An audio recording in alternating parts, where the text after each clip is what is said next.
If you're feeling insecure, you should really see this. And I was never aware that my eyes were far apart. And then someone tagged me in a picture of a fish and they were like, this is you, because your eyes are like here. I was really upset about it and I didn't. Dude, that is really messed up. However, when a bully bullies you, trust the bully. And I'm not talking about giving them your phone number or bank account number. Don't do that. But there is one thing that a bully can be absolutely trusted with. Because they've been doing this all their life, and this is finding people's triggers. So the best way to learn about yourself is through these people and how they are actually trying to trigger you. I've had some testicles. They're quite delicious. Chewy, a bit chewy. I knew you were gonna say that. I had a plate of brains once. People don't always do this in like a malicious way, but you really want to pay attention to what exactly is being said by them and how that is actually making you feel. Oh no, I take that back. There's a Swedish licorice sweet that Alexander Skarsgård made me try on like one of those like food war whatevers. Yeah. It felt like throwing yourself. You talk to, I know. You were a little child. You were a little baby. Well, we don't need to be mean. Oh, no. He was a child. He was a baby.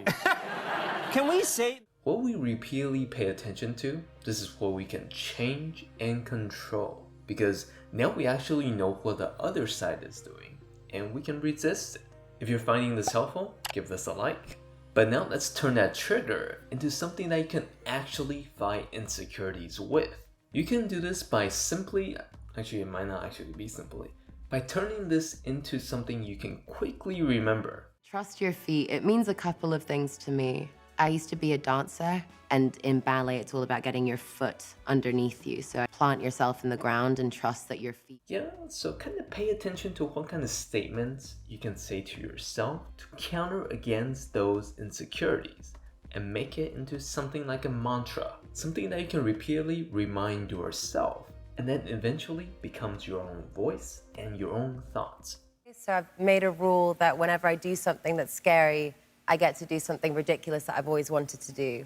So out of the couture gown and into the Tigger. Principles then turn into habits, and habits into identity. But with social media constantly just attacking your identity, how do you not focus on your flaws? Well, this one's slightly tricky. It's pretty tricky. Most of the time, if you believe them, you kind of already lost. The best beauty advice I've ever been given has been to accentuate what you already have and not to try and hide anything or cover up mistakes. They're not mistakes, they're your... But the moment that you choose to start covering up your flaws, you're already telling yourself that you are inferior. And that is wrong, because we all have flaws, but our identity does not depend on that. It's because when I was bullied for my looks, my mom always said, you look at the inside of somebody.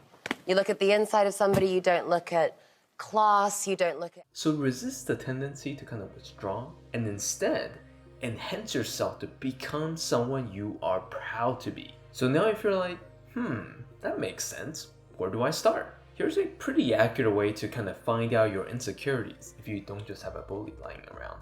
Pay attention to the things that you avoid. And I can definitely attest to this. Because it was such an incredible sort of group of actors.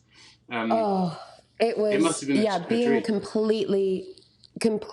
Your body is extremely honest. So if you don't like something or it causes you discomfort, you will feel yourself kind of avoiding it. Feel like you're doing something vital, which sounds ridiculous, obviously, considering the time that we're living in, but yeah, I think... My weird reaction to any kind of dangerous situation is that I giggle like a maniacal child, which is far more frightening for anybody that's around me because I'm completely lost. These things might not always reveal things that are insecurities, but it's a pretty good place to start. So all in all, you can tell some people are just messed up. So learn to protect yourself. And if you have found this helpful, there's a good chance you might like some of my other videos. And if you jump over, we'll keep on talking there.